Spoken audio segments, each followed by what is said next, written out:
আচ্ছা বলো তো এটা কি চিহ্ন? সমকোণ চিহ্ন। এই সমকোণী ত্রিভুজে দেয়া আছে tan a সমান √3। আচ্ছা tan a সমান যদি √3 হয় এর নিচে কি এমনিতে 1 থাকে না?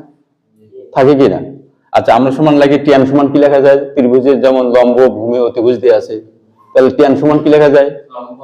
লম্ব ভাগ ভূমি। 13 লম্বা ভূত, 13 তে tan থিটা, লম্বতে লম্ব ভূতে ভূমি। তাহলে এই সমকোণী ত্রিভুজের এই সমকোণের বিপরীত বাহু এটা অতিভুজ, আর এটা সূক্ষ্মকোণ মার্ক করছি আমরা যেহেতু এ দেয়া আছে এখানে। আর বিপরীত বাহু এটা লম্ব, এটা হচ্ছে কি ভূমি। তাহলে tan সমান যদি লম্ব ভাগ ভূমি, লম্বের পরিবর্তে কত আছে? √3, আর ভূমির পরিবর্তে কত দেয়া আছে? 1। এই বাহুর মান বের করলে আমরা কার সাহায্যে বের করব? পিথাগোরাসের সাহায্যে। লম্ব স্কয়ার ভূমি স্কয়ার সমান অতিভুজ স্কয়ার। এর উপরে স্কয়ার দিলে স্কয়ার রুট বাদ যাবে, 3 থাকবে, আর উপরে স্কয়ার দিলে 1 হবে। তাহলে 3 এর আগে যোগ করলে কত হবে? 4। 4 এর বর্গমূল কত? 2। তাহলে এই যে 2 বসায় দিলাম। ঠিক আছে, যদি আমরা লিখে একটু দেখাবো কি? আচ্ছা লিখে যদি আমরা দেখাই, এই ক্ষেত্রে আমরা লিখতে পারি যে এই যে AC স্কয়ার সমান কি লেখা যায়? AB স্কয়ার প্লাস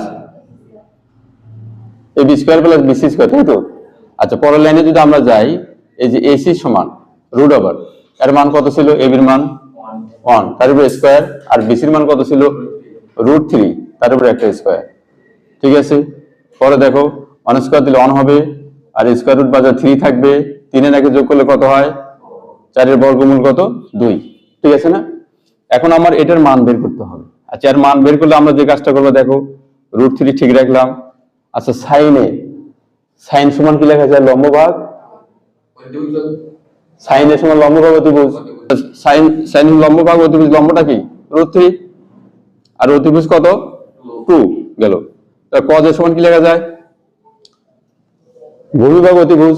কবরে ভূত আছে অনেক, কবরতে cos, আর ভূততে কি? ভূমি অনেকতে অতিভুজ। তাহলে ভূমি কত দেয়া আছে?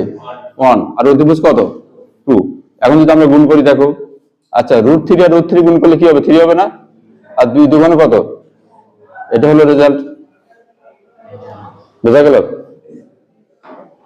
ভালো লাগলে অবশ্যই লাইক শেয়ার কমেন্ট দিয়ে আমাদের পাশে থাকবেন। ধন্যবাদ সবাইকে।